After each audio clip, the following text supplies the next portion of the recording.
Welcome to Psychology Refresh. Today we're going to go over the 6 psychological methods on how to persuade anyone. Make sure to watch each one of them so you know how to convince others to make things for you. Persuasion, one of the most useful skills to have no matter what your work involves. You almost always convince others to give you something you want, whether that is persuading another department to buy into a new project, convincing your boss to give you a higher salary, or convincing your coworker to cover for you when you're sick. When you are thinking about persuasion, you might imagine a used car salesman pitching to his clients.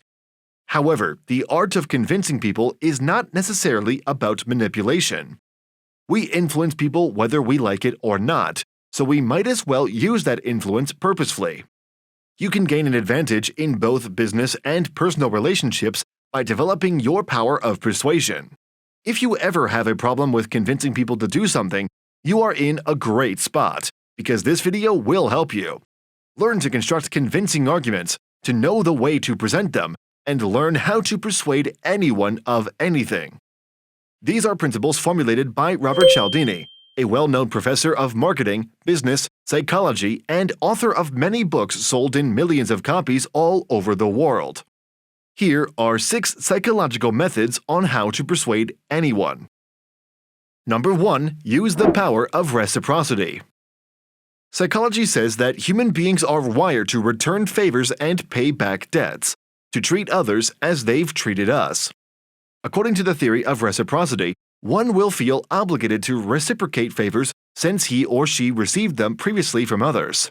According to science, people simply hate feeling indebted to others. Let's say you're running a popular YouTube channel that offers people highly actionable and practical information to improve their lives. All of this information is offered for free to watch.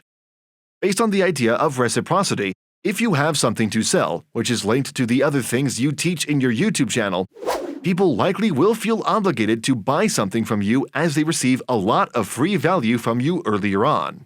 In some way, they are feeling obligated to you. Successful salespeople have mastered the art of reciprocity in terms of mirroring.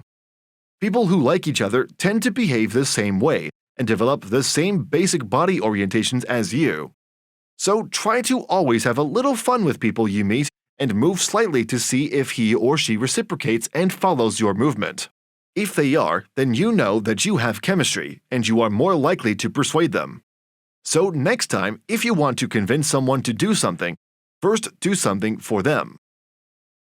Number 2. Use the power of liking.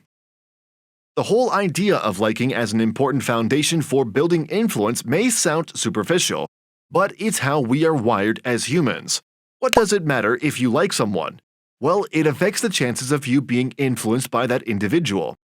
Sharing something superficial like physical attractiveness or something similar is what makes people like each other. The more you like someone, the more you'll be persuaded by them.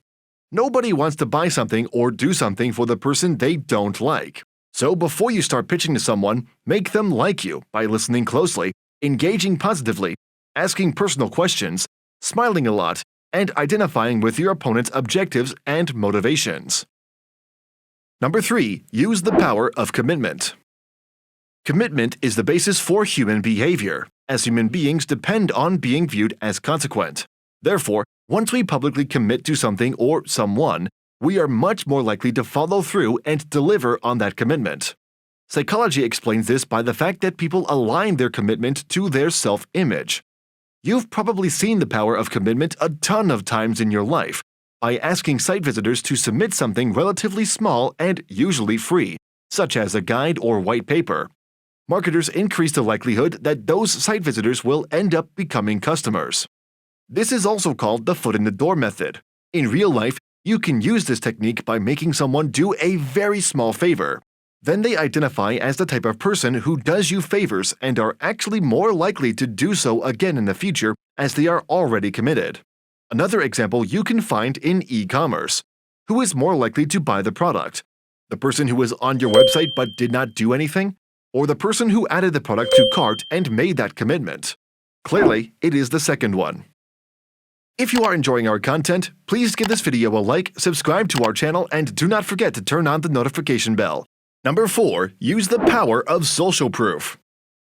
People are social animals by nature, so we tend to feel that conforming to social norms is important. This means that when it comes to decision making, we often look around us to see what others are doing before making our mind up. Safety is in numbers. There's nothing like feeling validated based on what others are doing. For instance, if your coworkers work late, you're more likely to do the same. If a particular restaurant is always full of people, we're more likely to give it a try. When most people are following a particular influence, you are more likely to follow him or her as well. Most people refuse to think or behave independently. People are more influenced by the power of social proof, especially if they are unsure what to do and they need to look to others for behavioral guidance. You can persuade someone to buy something from you by simply implying popularity. Number 5. Use the power of scarcity. Scarcity is the perception that products are more attractive when their availability is limited. We are more likely to purchase something if we're informed that it's the last one or that a special deal will soon expire. Simply put, we fear missing out, so we act to avoid it. There are 4 main tactics for using the power of scarcity.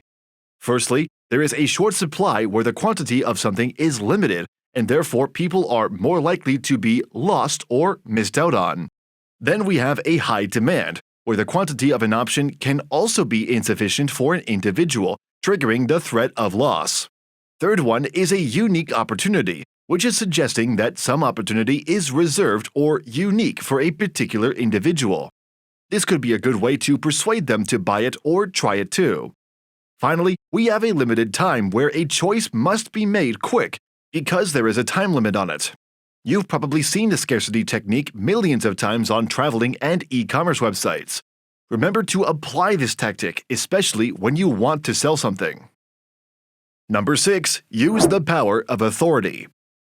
Influential and persuasive individuals are typically more authoritative, credible, and knowledgeable in their fields than their non-authoritative or inexperienced peers.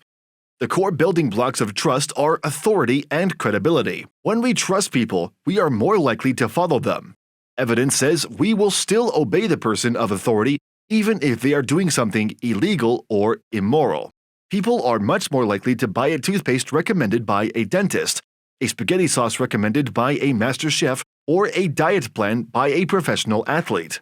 To exert influence, cite or become an expert on a certain subject, and use that expertise to your advantage.